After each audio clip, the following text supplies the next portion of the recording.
भारद्वाज जी, महोदय, you have only 5 minutes. कृषि मंत्री जी के भाषण के बाद ऐसे ही पूरा सदन और तनाव में चला गया। एक तरफ किसान परेशान, सीमाओं पर डटे हैं लाखों की संख्या में, और इधर जो भी किसानों के पक्ष में बोलता है भारतीय जनता पार्टी के लोग और सरकार की तरफ से लोग उनको बोलने नहीं देते हैं।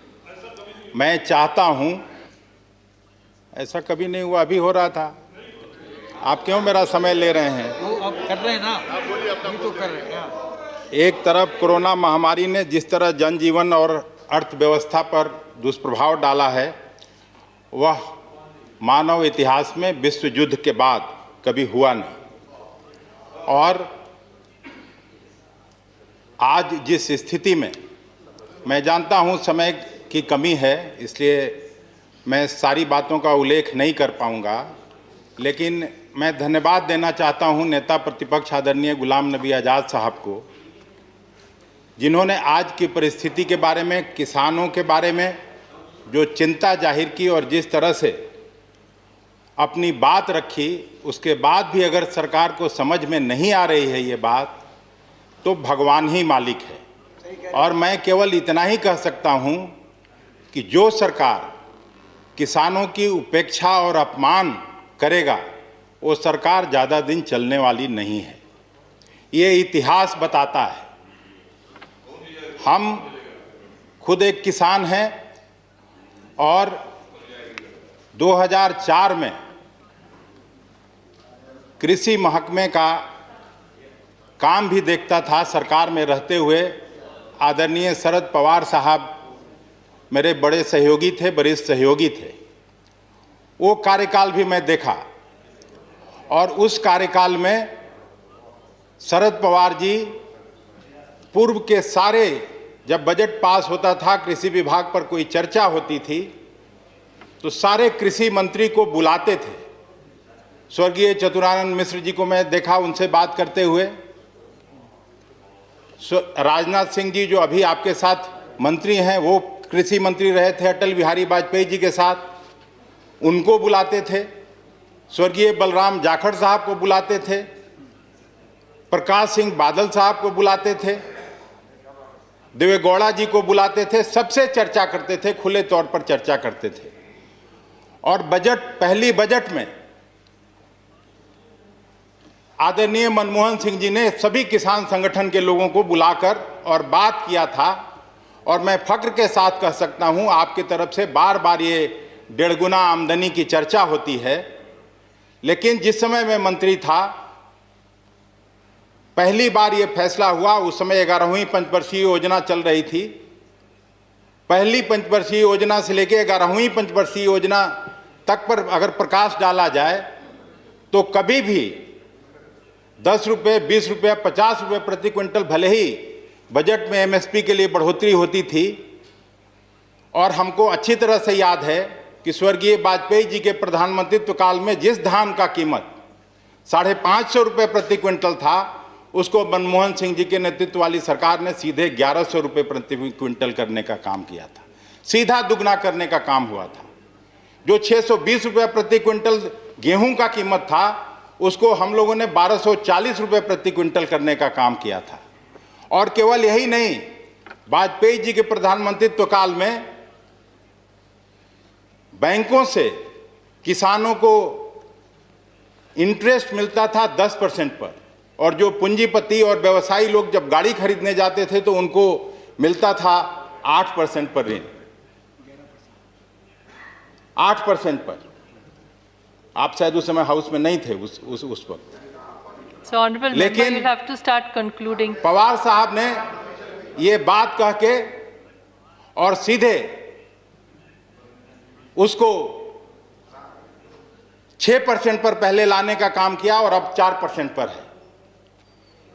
मेरा कहने का मतलब ये है, कांग्रेस पार्टी शुरू से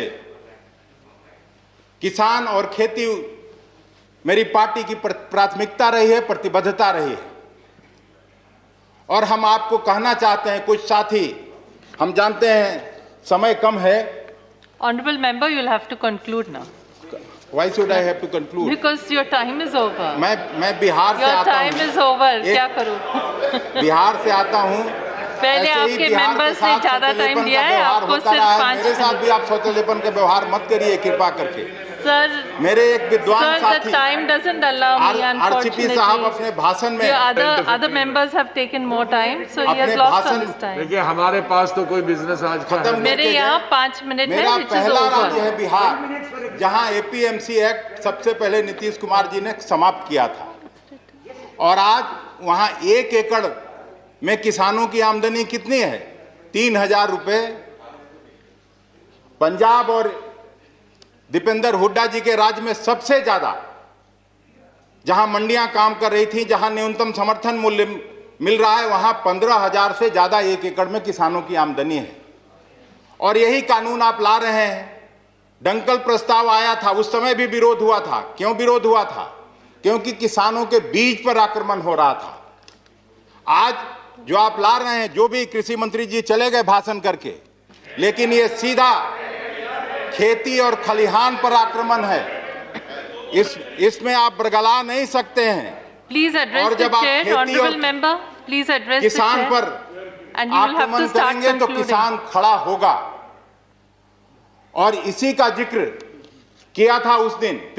पिछले बार भी जब आपकी सरकार थी तो आप लैंड एक्विजिशन बिल लाए थे, जमीन अधिग्रहण का बिल लाए थे, और उस समय भी जब किसान खड़ा हुआ तो आपको बिल वापस लेना पड़ा था।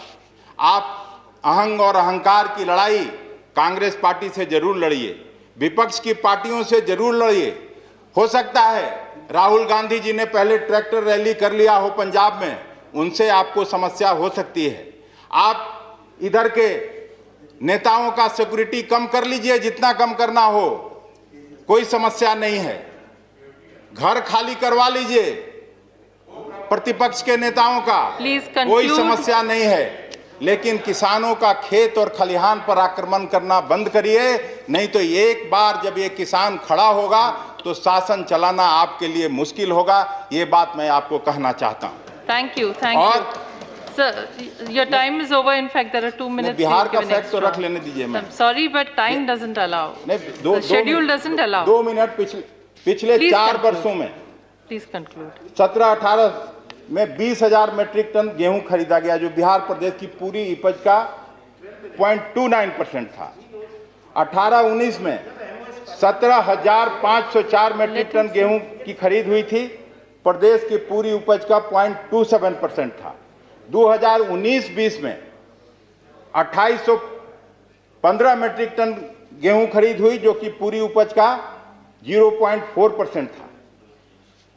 2020-21 में अभी तक केवल 5,000 मेट्रिक टन गेहूं खरीदा गया है। बिहार प्रदेश इस वर्ष पूर्ण उपज का 0.81% है। न्यूनतम समर्थन मूल्य पर खरीद में कमी एक बहुत बड़ा कारण प्रदेश प्रोक्योरमेंट में सेंटर की कमी है।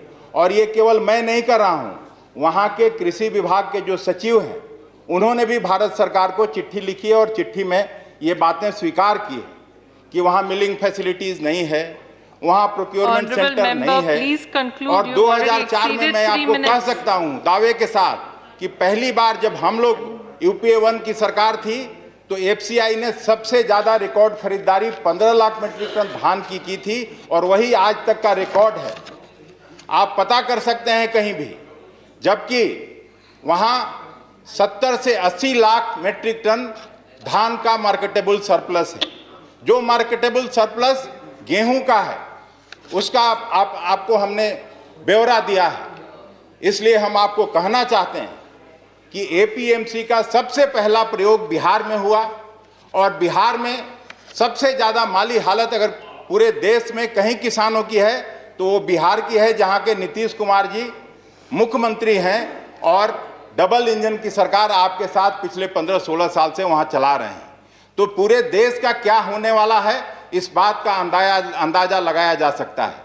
अंत में आप भाषण कितना भी कर लीजिए, लेकिन वास्तविकता से नहीं भाग सकते, और वास्तविकता यही है कि किसान आपकी मंशा और मंसूबा अच्छी तरह से समझ चुके हैं, और इसीलिए लाखों की संख्या में दिल्ली को घेरा और डेरा डालकर बैठे हुए हैं और जब तक इन तीनों किसानों बिलों को आप वापस नहीं लेंगे तब तक किसान हटने वाले नहीं हैं, वो वैसे ही डटे रहेंगे और हम उनके सपोर्ट में हैं। और पूरा 16 पार्टी उस समय भी जब आप कानून ला रहे थे, चर्चा कर रहे थे, तब भी हमने कहा था। Thank you. धन्यवाद। Thank you, honorable.